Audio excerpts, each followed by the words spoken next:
All right, so we're diving into the world of Tesla Autopilot.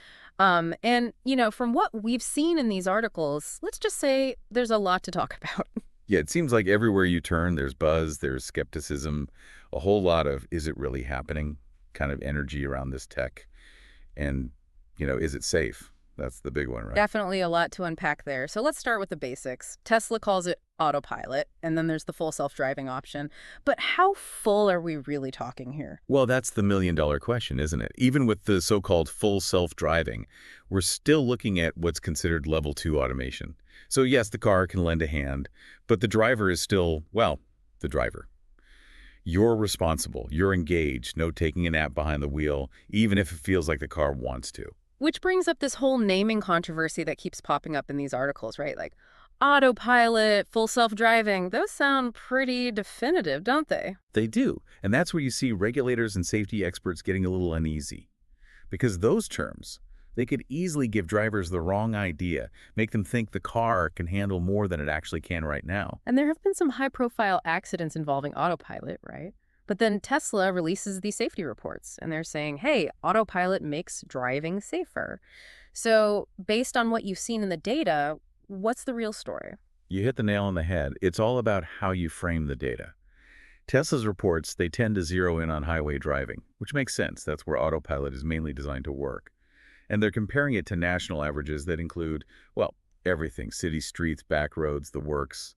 Not exactly a fair comparison. Right. It's like comparing apples and oranges. So context is key here. We can't just look at the numbers in isolation. What else could be skewing the safety picture? Well, for one, Tesla's fleet of cars is relatively new compared to the average car on the road.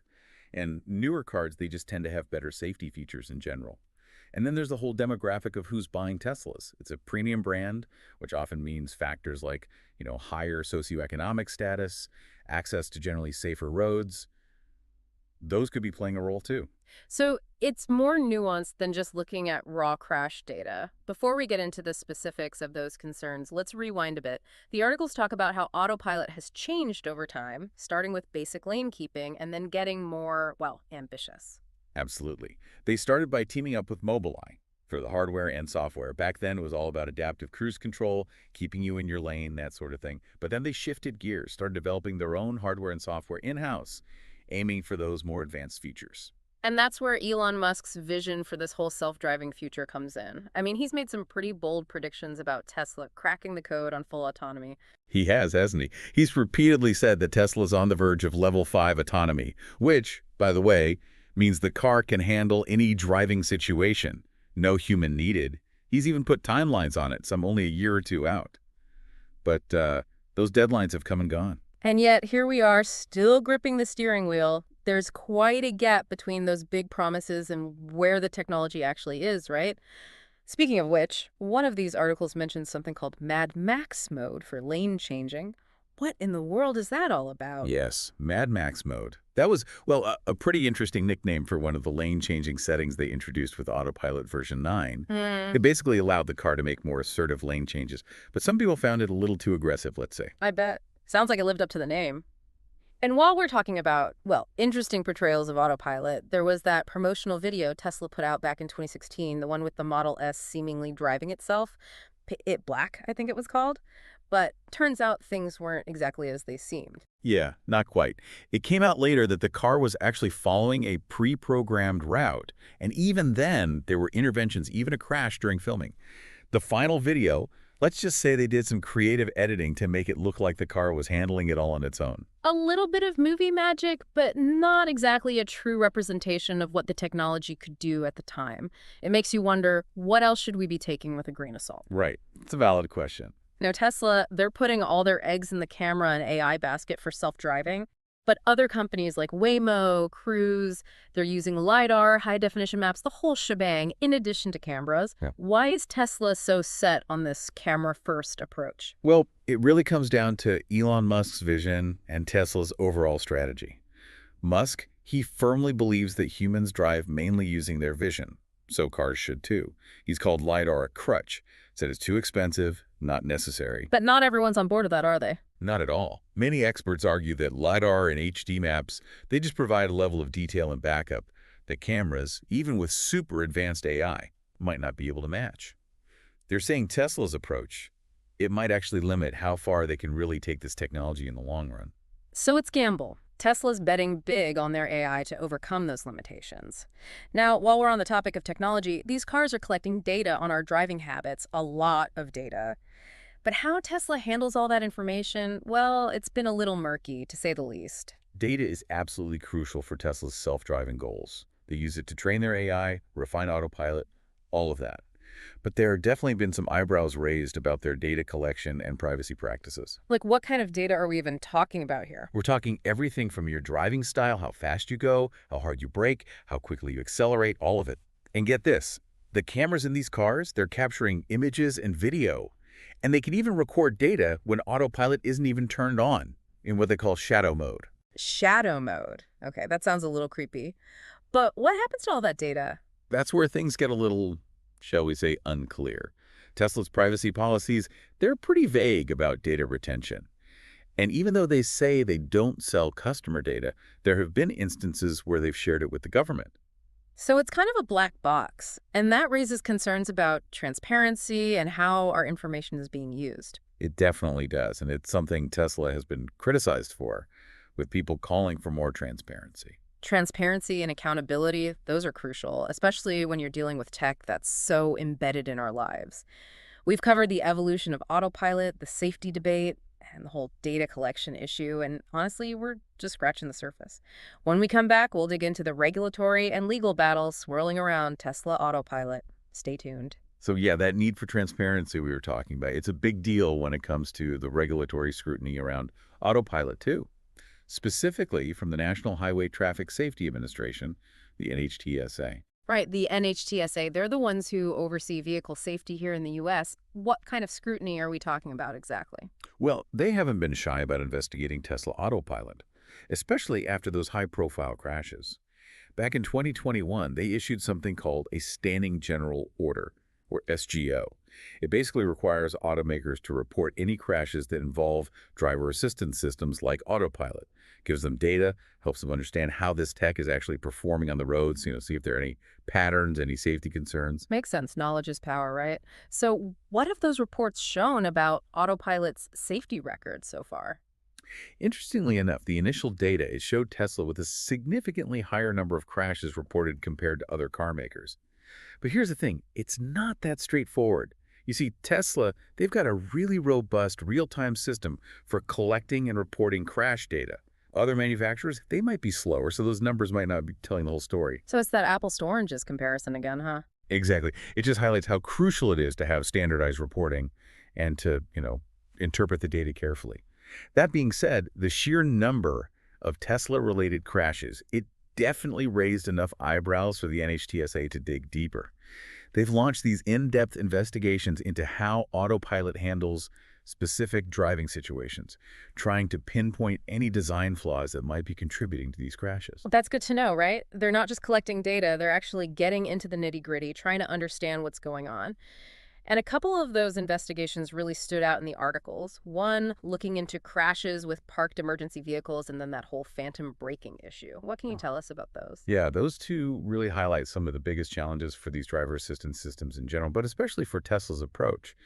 So the emergency vehicle crashes, those investigations came about because, well, there was a string of incidents where Teslas on autopilot just failed to detect and stop for stationary police cars, fire trucks, ambulances, you name it. That's terrifying. I mean, how does that even happen?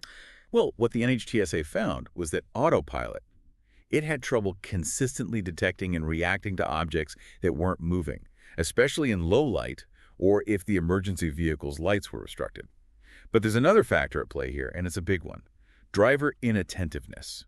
Right, because even with autopilot on, the driver still needs to be paying attention, ready to take over. Exactly. And unfortunately, in many of these cases, drivers just weren't reacting fast enough to prevent the crash.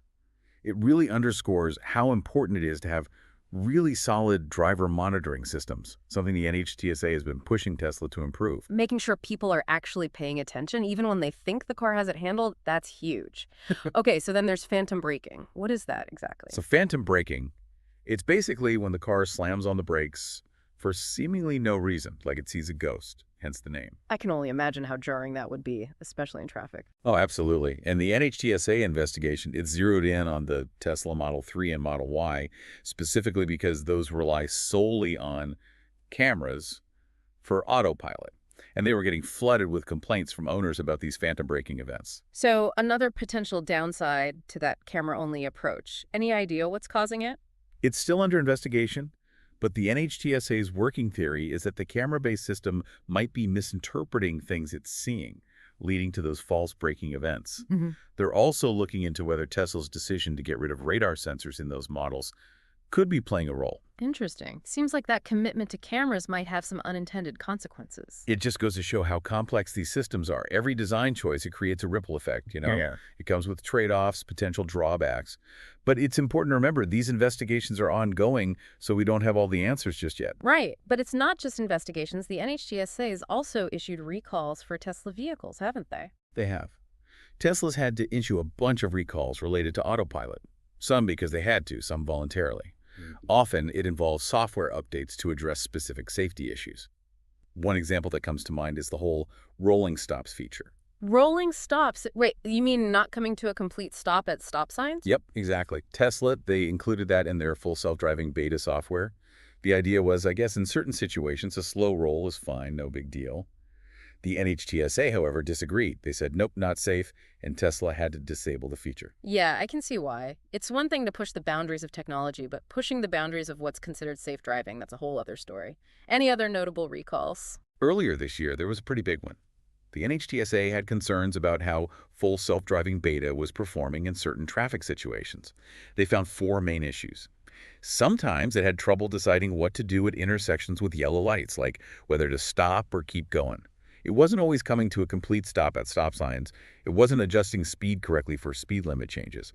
And get this, sometimes it would just keep going straight in those turn-only lanes. Those all sound like accidents waiting to happen. That's not just pushing it, that's potentially putting lives in danger. How did Tesla respond to that? They ended up issuing a recall for over 360,000 vehicles with FSD beta and released a software update to try and fix those problems. Did it work, though? Are those issues actually resolved? That's the million-dollar question, isn't it? The NHTSA is still keeping a close eye on things, and there are some safety experts out there who think the recall didn't go far enough. They're saying it didn't really address the root causes of the problems. So even when they try to fix things, there's no guarantee that the solutions are, perfect or that they cover everything. And that's the thing with tech, this complex, right? There's always that risk of, well, unintended consequences or new problems popping up. And with how quickly this tech is evolving, it makes it even harder to make sure safety keeps up with all the innovation. Like playing catch-up, but with really high stakes. Didn't they also have recalls for problems with the driver monitoring system itself? Yeah, in December of last year, millions of Teslas with autopilot were recalled because of that. It came after a 2-year investigation by the NHTSA, where they basically concluded that Tesla's driver monitoring system, it wasn't doing enough to make sure drivers were actually paying attention. So even though Tesla had tried to improve their driver monitoring before, the NHTSA was like, nope, not good enough. Pretty much. They wanted Tesla to take more serious measures to prevent drivers from becoming too reliant on autopilot and to make sure they were ready to take the wheel when they needed to. It was a pretty major software update. What kind of changes did they make? The update, it made the visual alerts for the driver more prominent, more intuitive, It also streamlined the whole process of turning autopilot on and off. Plus, they added checks to limit its use in certain situations. Even a feature that would completely disable autopilot if the driver kept failing to prove they were engaged. Wow, that's a pretty big overhaul. It was. And it really signals a shift in the regulatory landscape. The NHTSA is basically drawing a line in the sand, telling Tesla that safety has to come first. Seems like Tesla's starting to realize they can't just keep pushing the envelope without consequences. So we've talked about the scrutiny from regulators, the recalls, but it doesn't stop there. Tesla's also got those legal battles to deal with. Yeah, lawsuits have been piling up, haven't they? And a lot of them, they revolve around Tesla's marketing, specifically that whole full self-driving name. Critics are saying it's misleading, that it's such unrealistic expectations. Well, yeah, I mean, full self-driving kind of implies the car can, fully drive itself, which it can't. At least not yet. That seems to be the crux of it. Exactly. Tesla's argument is that full self-driving represents their end goal, that the current FSD beta program, it's a stepping stone. But These lawsuits are claiming that the wording, it's deceptive, that it leads people to believe the tech is further along than it really is. And it's not just individual people who are concerned. We've seen governments stepping in too, right? Oh, yeah, absolutely. California, for example, they just passed a law that says car companies can't use misleading terms when they're promoting these driver assistance features, can't pass them off as autonomous. So that puts pressure on Tesla and others to be more upfront about what their tech can actually do. Transparency seems to be the name of the game here. But even beyond the whole naming debate, there's this fundamental question about how Tesla's trying to achieve full autonomy. They're all in on cameras and AI, while some of their competitors are using LiDAR, high-definition maps, the whole 9 yards. It's a really different approach. Tesla's betting that their AI can overcome the limitations of just using cameras, while others are saying LiDAR and HD maps. Those are essential for handling the complexities of driving. So it's a gamble. Tesla's putting their faith in AI, but like we've seen, it's not foolproof. Those phantom braking incidents, those are a pretty clear example of that. Definitely. Those incidents raise questions about how reliable a solely camera-based system can be, especially in certain situations. Can Tesla's AI really solve for that? I guess time will tell. It's that balance between pushing the boundaries and making sure you're not pushing too far too fast. Tesla's brought these advanced driver assistance features to the market faster than anyone thought possible, but that speed, it comes with risks, and those risks need to be addressed. And that's where regulation comes in, right? Yeah. As this technology keeps evolving, we're going to see more and more scrutiny from agencies like the NHTSA. It's about finding that sweet spot, fostering innovation while making sure our roads are safe. It's complicated, that's for sure. No easy answers. But having these conversations, really looking at the data, understanding the different viewpoints, that's how we make smart decisions about the future of driving. So where does this leave us? What's the takeaway for someone who's been following this whole autopilot saga? Be informed. That's the big one. Don't just buy into the hype. Understand what these driver assistance systems can and can't do before you trust them, with your safety. Exactly. Stay informed, stay engaged, and don't be afraid to ask the tough questions. The future of driving is being written right now, and it's on all of us to make sure safety and transparency are part of the story. Couldn't agree more. Well, that about wraps things up for this deep dive into the world of Tesla Autopilot. We've covered a lot of ground, from the tech itself to the safety concerns, the regulatory battles, and the ethical questions that just keep popping up. But ultimately, it all boils down to this. Is Tesla's vision of a fully autonomous future a technological marvel just waiting to happen, or is it a distraction from the very real challenges we face on our roads today? We'll leave you to ponder that. Drive safe, stay informed, and we'll catch you on the next deep dive.